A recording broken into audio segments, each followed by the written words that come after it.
Hello Starmates! Today I'm going to show you a quick video on how to edit your covers. Whether you want to pin it to the top of your moments, set it as private, turn off the comments, change the cover photo, or delete it altogether, I'll show you how to do these things. Keep watching and please subscribe for future videos. So we're going to go to our profile and scroll down and click on covers. Then you're going to go through your covers and find the one that you want to edit. Click on that one, and then you'll see at the top right corner of the screen there's 3 little dots.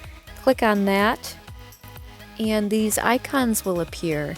First is pin. That means if you want a specific cover to be at the very top of the moments in your profile, you can pin that. The next is private.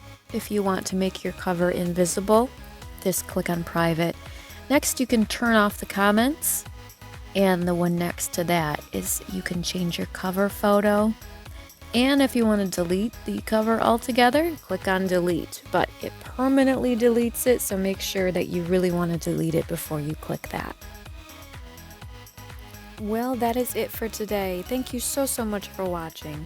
And if you have any ideas for a future tutorial you'd like me to make, let me know in the comments.